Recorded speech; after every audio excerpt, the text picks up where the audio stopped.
Welcome to the Reinvented Life with Pamela Chanel David. Do you want to step up your game? Pursue your dreams. Be the best version of yourself. The Reinvented Life is here to help. The Reinvented Life is about courage. It's about staying relevant. It takes grit. It defies gravity. It's about taking inventory of where you are today and where you want to go. Embrace change, make things possible, and reinvent your life. Call in with questions at 888-994-4995. Now, it's time to reinvent your life with Pamela Chanel.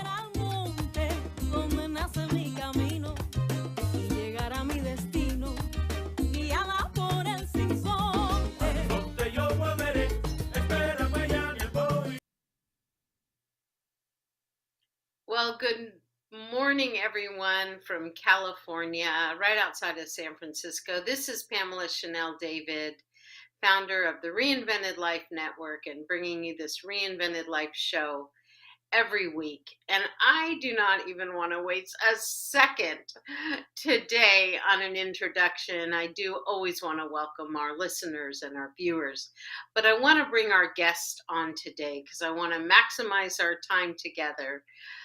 This guest, you are in for a treat, is coming to you today from Dubai, and I cannot wait to bring her on. She is founder and CEO of Kennedy Communication Studio International.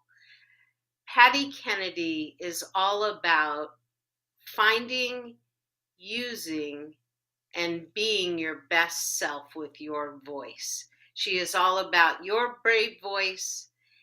She's the most incredible speaker and friend and author and one of the most delightful women I know. So Paddy, welcome. Paddy Kennedy, that's a little bit of a tongue twist there. Welcome to the Reinvented Life show. As I say, all the way from Dubai this morning.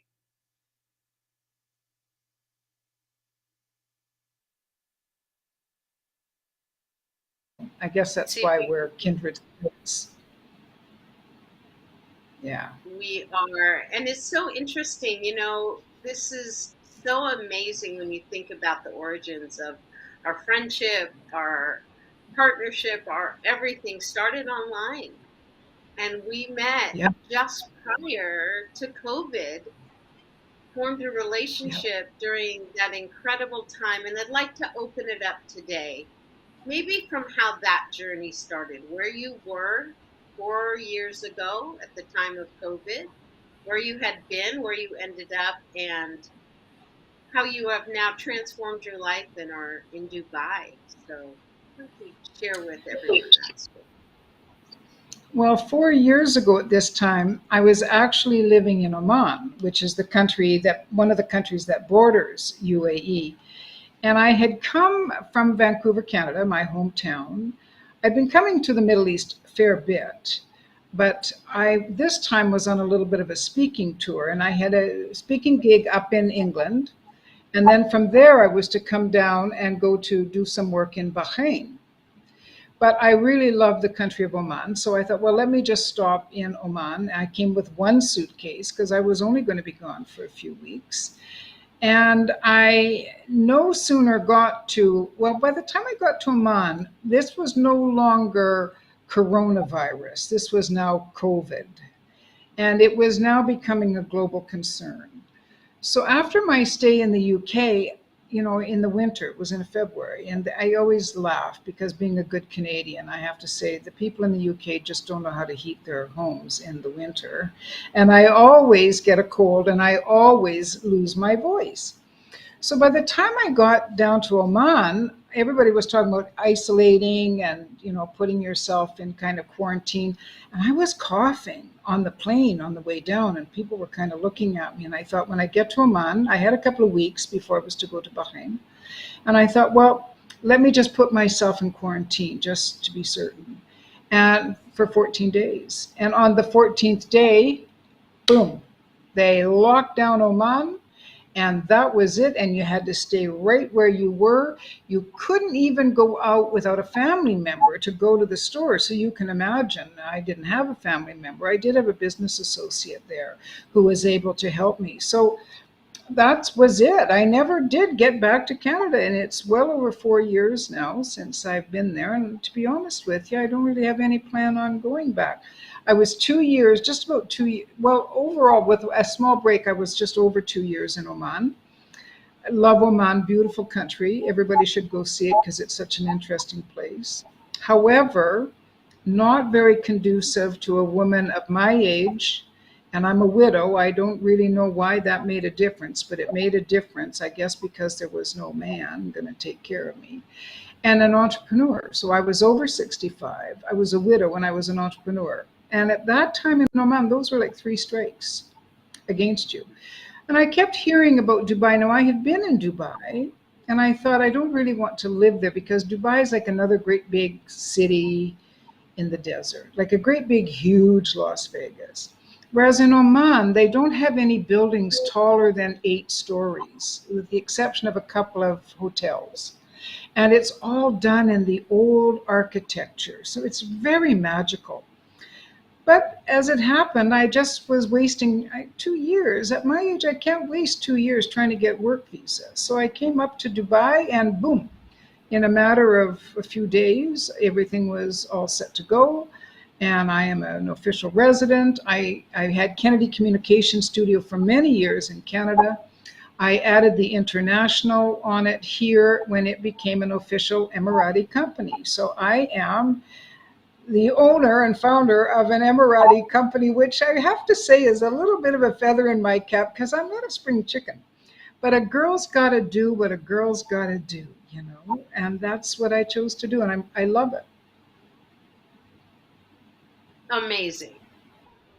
Just amazing to just think that we never know what life will bring. And that's so much about what the reinvented life is to really celebrate that journey. And from the moment we met and we've engaged together in, networking groups, thought leader groups, conversations on our own. And even though we are halfway across the world from one another, you always feel close. And I think that is such a gift as to who you are. And if you could just let people know, because I love from the moment I met you and heard the term your brave voice, and I was fascinated. What is Kennedy Communication? What is this Studio International? What's this all about? So if you could share your work, it's really a culmination of life work. It is actually. I guess I might as well just be honest. It's been 52 years that I have been a coach, although I started out as a figure skating coach because I was one of Canada's top figure skaters in those days, probably in the top 10 in the country. I ended up disabled and I could no longer compete and actually skate, so I began coaching. But I continued, I had some, I still do have some issues with a chronic pain disorder, and it just progressed and I couldn't do it anymore. And I thought, now what am I going to do? But I had a really great mom who raised 4 kids on her own. And she didn't want anybody to know that we came from the wrong side of the tracks. So every day after dinner, we had elocution lessons. She would give us a question. We had to stand up and give a talk, impromptu. She really wanted us to be good speakers. And so when I lost my skating, and I had been writing pretty much since I was about 14, I guess. When I lost my skating, that was when it took me a while. I'm making it sound like it happened overnight. I'm giving the Reader's Digest version here. But I discovered that I had always been pretty darn good at writing and at speaking and communicating. So I started out, I guess the original Kennedy Communication Studio was maybe in the early 80s sometime. And I was working with master's degree students and PhD candidates, helping them, first of all, write their theses and their dissertations. And then I realized they don't have a clue how to stand up and give a presentation and defend. So then I started teaching them speaking. And there was also coinciding with that, people always said, Paddy, you have a really good voice for radio. And I was always thinking, well, does that mean I don't have a very good face for TV? But finally, in 1990, I decided this illness wasn't going anywhere. And no matter how sick I got, I always had my voice. So I enrolled at the National Institute of Broadcasting in Toronto in Canada, and probably the best decision I ever made. And so from there, I began to really include voice, because nobody talks really about voice. And it's the superpower. I mean, the ability of this magnificent instrument and how it can help you in sales, in anything you want to do, because you can persuade. I mean, if you have a really scratchy, a lot of people do, they have terrible voices, and then people just they don't want to listen, right? It's like, ah. So over the years, I got into coaching leadership and communication, because you can't have one without the other. If to be a good communicator doesn't mean you have to be a leader, but to be a good leader, you have to be a good communicator. So I started getting into that, always including voice. And I have a coach. When I was living in Oman, I'm at this age, I still have coaches. And he said, Paddy, when you talk about leadership and strategic communication, I know you love it, but when you talk about women and voice, you just light up. He said, why don't you just focus on that? So I did. And I'm an old feminist, so I like to hear women speaking up. And I did some research, and I discovered some not very pleasant things. For example, when women are in the minority, 75% of the time, we will either remain silent or we will speak about 80% less than the men. And there are all these statistics, and I thought, why? And I remembered my mom saying, you were born with a voice, you have a God-given right to use your voice. My mom had a magnificent voice. And I started to think about it, and I thought, well, I don't want to call it your authentic voice. I mean, that word authentic is just everybody, it doesn't even mean anything after a while. And I thought, well, why aren't women speaking up? And I thought, because we're scared. I used to be scared. Many women are, men too, but I'm talking about women. And that's when it came to me, your brave voice. And I realized that the first thing I had to do was to bring in some good old feminist philosophy, which went over well. Even in Saudi Arabia, the men loved it. I was shocked. And so the first part of that work is helping women uncover what I call the trinity of self-awareness, knowing and being able to declare to the world what is true about me. And that's a series of I am statements. I am beautiful. I am strong. I am brave. I always encourage women to do this. And sometimes in the class, the most accomplished women are doing it. They're declaring, and their tears are pouring down their cheeks. And they're highly accomplished women. So, and then, do you know that when interviewed, apparently, I saw a speaker, I was sharing a stage with somebody, and she said this, and I almost cried. She said that when interviewed or asked, only 4% of women will admit to being beautiful. 96% of us are walking around thinking we're ugly. So then I'd always had a beauty component, but this time I said, now finish this sentence. I love the beautiful way in which and they have to make a list, and then they have to stand up and they have to declare that. And then I wanted women to access what is inherently good in them, so that they could know their truth, their beauty, and their goodness. And I found that when women can declare to the world, not just write it down, because I'm a writer, but it's got to put voice to it to really make it come to power, that then women found the courage to speak up. So after they get that courage, then I teach them how to play the most magnificent of all the instruments. The poet Wordsworth said that the human voice is the organ of the soul. And it is. So when we can stand in our truth, and when we can own our beauty, whether we're chubby or not, whatever it is, doesn't matter. We're all beautiful, and we've got to get into that. And when we know that we are inherently good, then we can stand up there and speak from a sound of the voice that makes people really lean in to listen. And, the vibrational quality, Pamela, of the human voice, it's the most magnificent of all the instruments, because the vibrational quality of it can actually go into your audience's imagination and their brain, and can create the vibration, can create new synapses, new neural pathways, so that your audience is thinking about what you're saying in ways they've never thought of before.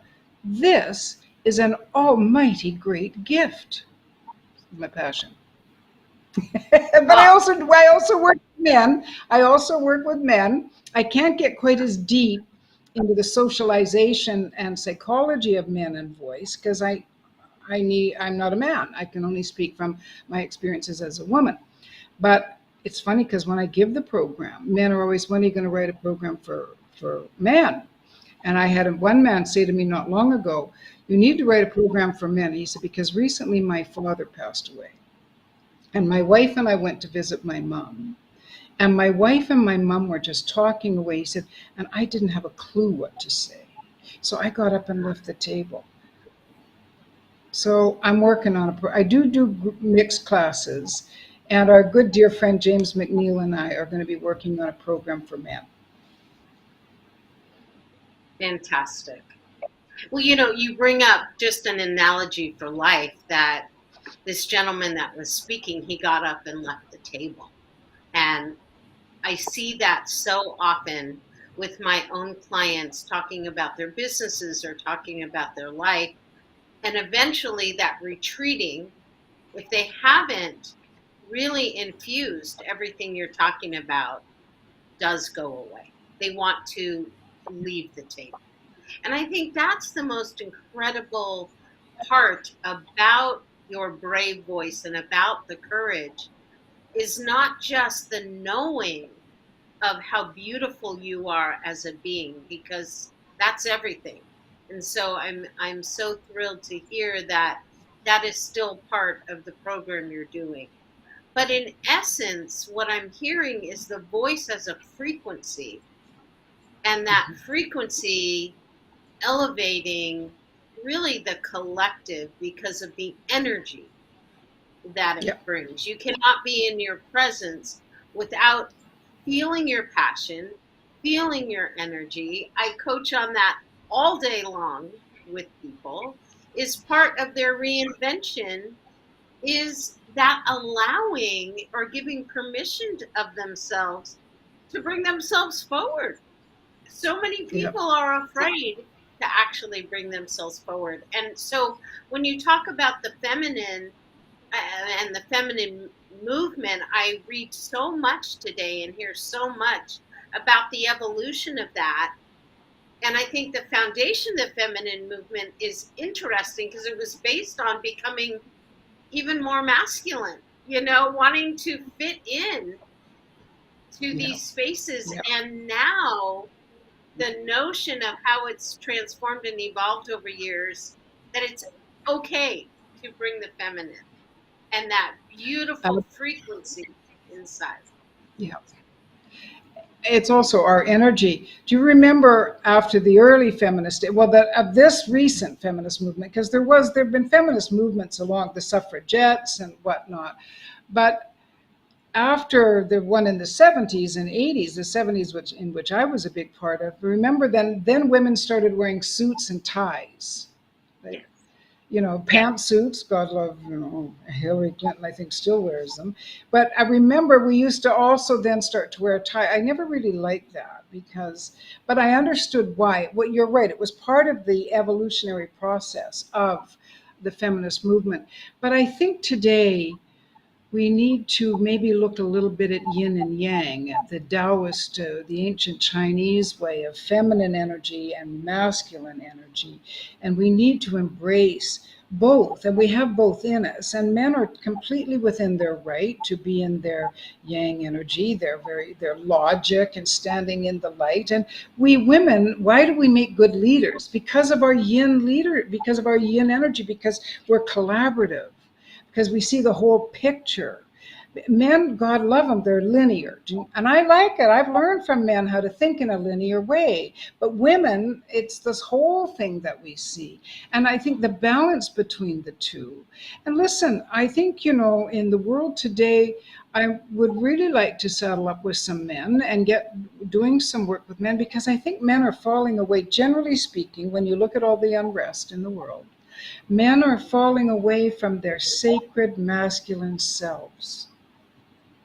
And the world needs them to come back to that sacred part of being a man, which is a protector, which is the guy, the logical thinker, which is that person, right, who stands in the light and is the inventor, whereas we are more the feelers. And of course, we have each other's energy. So I'm not saying to women that you can't be like that. I mean, right now, you and I are in our male energy because here we are out in the light and we're performing.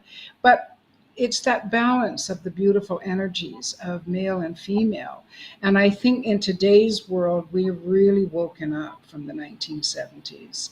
We are looking at a much more holistic approach to how we present in the world. Paradoxically, at the same time, we have people who are completely lost, more so than I can ever remember. I think a lot of getting likes on social media and all of that stuff is really, especially with our young people and our young girls, I'm very worried about them. But I think that the world is changing, and if we just keep going with bravery on both sides, with the men, when I'm working with men, I say, don't man up, speak up. Beautiful. Stand in your truth and speak to me. And remember, the voice is the organ of the soul. So speak from your soul. Not, it's good to be logical and but you can't always be in the mind. You got to, the Chinese, again, I love it. They call it the heart mind, where you bring together the heart and the mind. And that's the balance of the yin and yang to me. So let us all operate from a heart mind. I love it. The heart mind. So, Patty, how do people find you? What is the best way to contact you? You have so many beautiful programs and coaching that you do. Can you let people know the best way? Well, you see that spelling right there, Paddy. I'm named after my Irish grandpa, and I am the only female Paddy Kennedy in the world. So if you just remember Paddy with two D's and Kennedy, you'll find me. You can. I'm pretty evident on Google and whatnot. Paddy, Paddy, at communicatesuccess.com, because communicate success is what I'm about. And I do have a website. I have two websites. One, the Communicate Success, is being revamped, and the yourbravevoice.com is about to be revamped, because things are always changing. But I always say to people, if you just remember Paddy with two D's, Kennedy, you can find me. LinkedIn, Facebook, Instagram, I'm out there. Beautiful. I know you are out there, and also people can also find you through contacting me, info at Yes. thereinventedlife.com, and I can always connect you. I know we're going to be up to big things, putting a collaborative program together. Cannot wait for that. Cannot wait to again going back to elevate the frequency, because when people have this kind of synergy, it's difficult to fabricate it. It just happens. And when you said Yeah. the word kindred spirits, that's what we are with one another. And so, Yeah. how we complement each other in what we're doing is beautiful. And I always encourage my clients and people that I'm working with, find that tribe, find that group that you're so aligned with. That's just that natural frequency starts to elevate. Yeah. Absolutely. Isn't it hard to believe that we've never met face to face? And yet I It is, feel like you are my sister. yeah, it is It's beautiful. shocking. And that is the beauty of the way in which social media can bring people together, because I feel exactly the same. I cannot wait till that happens. As you know, I've told you several times, I want to come to Dubai. I want to, actually be there and experience what you're doing. But before we sign off, because time just goes too fast, I'd love you to go back a little bit, even prior to your arrival in Oman. And I know, you spent a lot of time in Canada. What always strikes me, Patty, about you is you've never lived in a box. You've never lived in a pattern of which you felt you were supposed to do, but you're led by your soul in life. And if you could just touch on maybe one or two, because I know there's dozens, but one or two of the earlier life experiences that you had that took you on a journey, because there's so many beautiful places, to just grace everyone with one of your beautiful travel stories, and how the world is really your home. Well, I really am lucky because I had a great mom. As I said, she was a single mom. She was not educated beyond high school. And when my little brother, who was extremely talented, and I, when we were young, and uh, my father was a pretty severe alcoholic, and most people in the Catholic community that I was brought up in, they knew about him. And so we were ridiculed a lot. And my dear mom used to say, now, when they say anything, you just look them in the eye and you say, I'm an artist. Mm. And so, for as long as since I was 10, I have felt convicted to say, I'm an artist. And it doesn't matter if you don't understand me or not. The other thing is, my mom became a travel agent when she Uh-huh. was about 60. But even before that, when I was 21 or 22, I started traveling. I took off to Paris for a year. My mom, well, it's your world, dear. Go out and explore it. So somehow, this so called uneducated woman was wise, wise, wise. She was also the original brave voice, I have to tell you. My mother stood up for herself.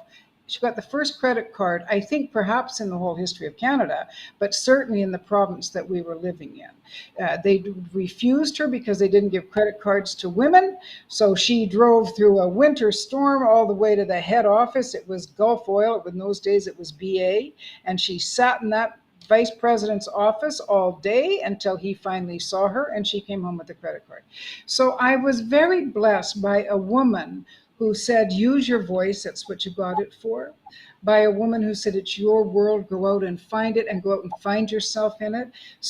And also who said, you're an artist, you just tell them. And I remember her saying, by God, they won't even know what that means. And she was right. When Sean and I would say, we're artists, they'd look at it like, huh? But they shut up. They never came after us anymore. So I've got to say, I was never brought up in a box.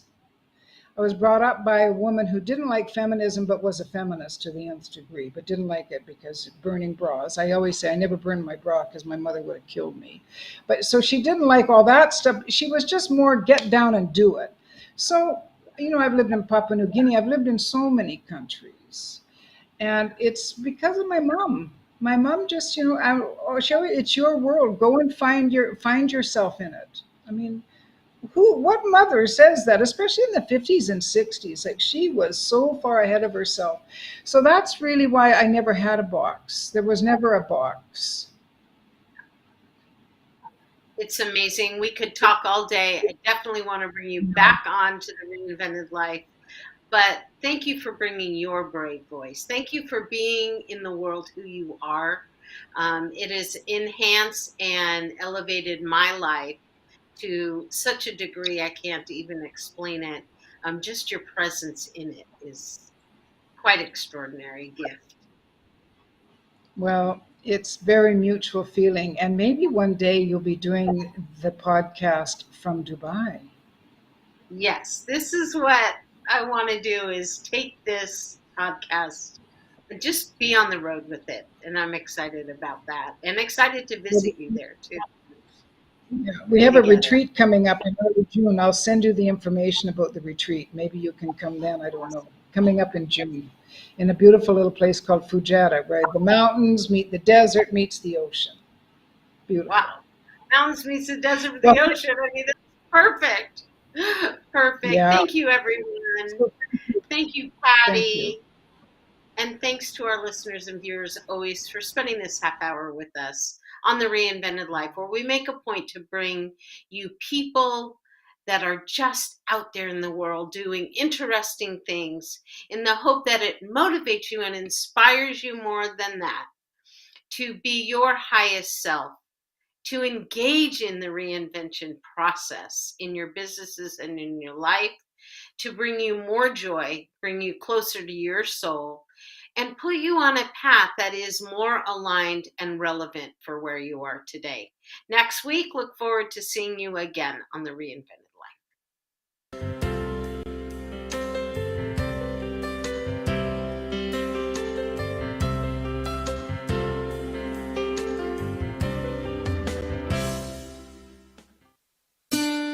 Thank you for tuning in to The Reinvented Life with Pamela Chanel David.